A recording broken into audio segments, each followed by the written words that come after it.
If you are what you think about, then you have to start getting real careful about what you think about. Now, you have to start this with being cautious about every conversation that you have with your friends, with your relatives, with your mother, with your husband, with your children, that focuses on what's missing in your life.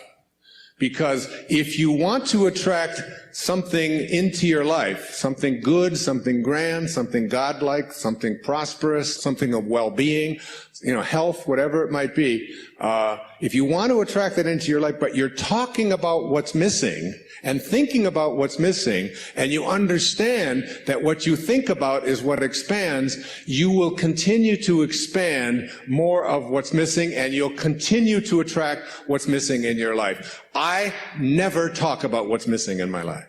I only put my attention on what I intend to create. And I have shifted it. And I learned this lesson a long time ago, but the place that it probably expresses it better than any is Esther and Jerry Hicks' book, Ask and It Is Given. The Teachings of Abraham is called Learning to Manifest Your Desires. Have more than anything, I think they're the greatest, among the really greatest teachings on the planet today. And I know Esther and Jerry, I know them well, I've been with them on many occasions. It's about practicing this idea of not putting your thoughts on what is missing and shifting it to, it's on its way. It's on its way. It's on its way. 4 words, just get them tattooed someplace inside of you. Whatever it is that you would like to attract into your life, know that it's on its way. And I want to say to you that as you begin to get your thoughts more harmonized with Tao thinking, that is, with the thinking of the source, the thinking of God, that which always has been, that which does nothing but leaves nothing undone.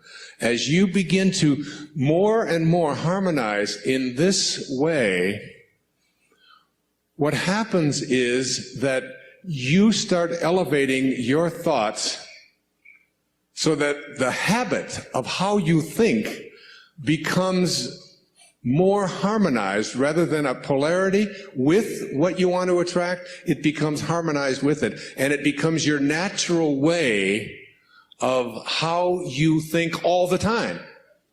And you start then beginning to teach your children the same way of thinking. So you just catch them when they start saying things like, oh, with my luck, it won't work out. Why have any of us ever learned to say, with my luck, and having it mean things aren't going to work out? Why wouldn't you say, and just have it as your habit, with my luck, it'll probably show up faster than it normally does? Why not have that kind of a way? Because here's what happens. As you begin to shift the way that you think and have an anticipation that this thing is going to work out for you, you can only act upon your thoughts. And as you get these higher and higher thoughts, what happens is that the thought is now more aligned with what it is you want to attract, and then you start acting upon that thought. And as you start acting upon the thought that it will work out, that it's probably on its way, you start to see how this whole system all works. In other words, call it the universe, whatever you want, begins to conspire with you. It begins to act almost in where you suddenly become a collaborator with fate. And instead of fate being something that just might or might not happen to you, you're in collaboration with what it is that you want to attract. I mean, ask any physician, there's physicians here today, ask them about something called the will to live. Ask them about somebody who's going in for a corneal transplant and thinks that I'm going to see when this thing is done, rather than someone who thinks it probably won't work out. And which one would they rather work with? What is this thing called the will to live? What is this thing, this inner kind of thing that says, I refuse to allow myself to think? I say to my mother, who's 90 years old, almost 91 years old. I was with her for the last 5 days, every day, all morning long with her. And she's been going through some difficulties and so on. Most of you saw her on the PBS show, if you saw The Inspiration. She has always said to me how she was going to die. She said it to me when she was 60. what her death was going to look like, when she was going to die in her sleep, and it was going to be, it was going to be a peaceful thing, and she was going to do it when she was ready. When she was ready, she would leave, and she would know when it was time. And she says, and don't think it's time. I said, well, you got a hangnail there. Maybe we should just move on with it. And she said, no, I'll tell you when I'm ready. But she has always said, I will never allow Alzheimer's into my life. She's always said, that is not something, she'll say things like, well, I can't remember this name quite as well as I did before, but that concept of, it's just not anything that I've ever allowed myself to think is a possibility.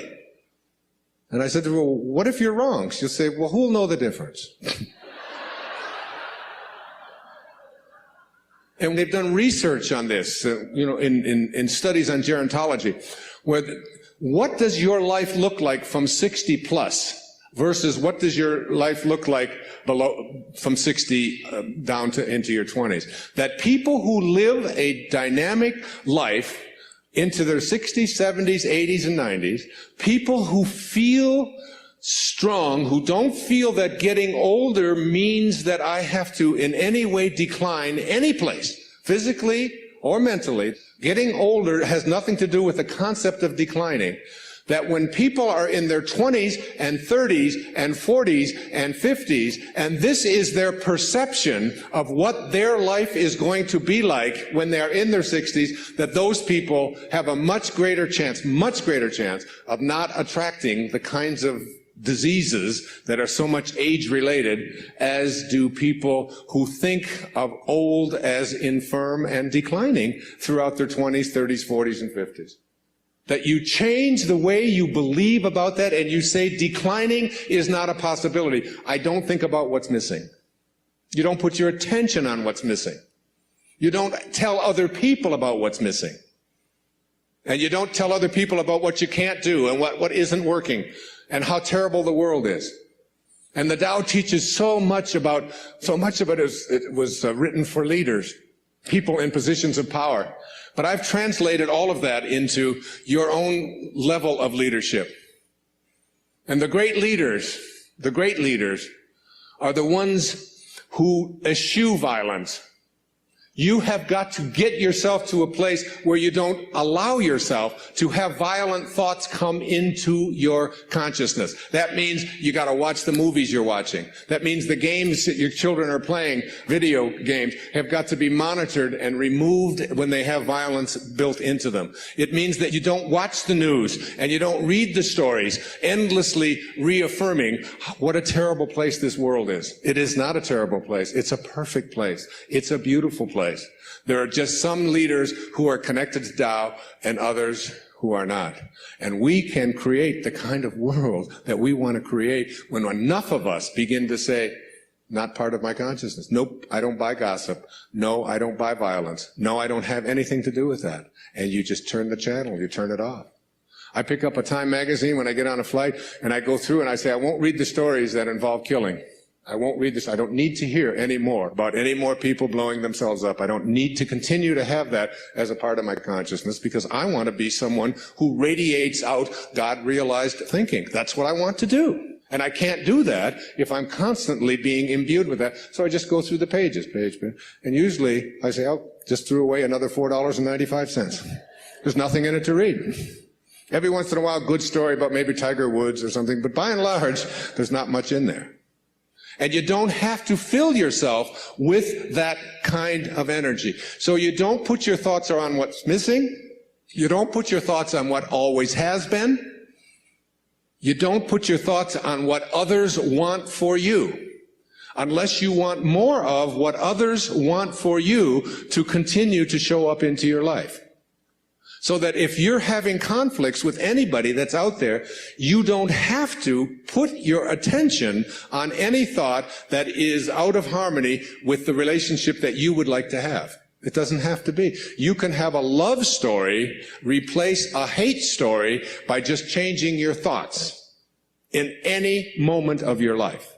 As you'll see, some of you will see it this afternoon, as Katie works with some of you and does the work and teaches you to ask yourself these questions about how can you be sure? How can you be sure that that thought is true? Why not have a love relationship with your ex-husband or your ex-wife? Why not have a love relationship with your in-laws? Why not? Why not have it with everyone on the planet? Why not? Indeed, why not? Every moment of your life, this choice is yours. You can either be a host to God or a hostage to your ego. It's your call. God bless you, and thank you for your attention. Namaste. Thank you.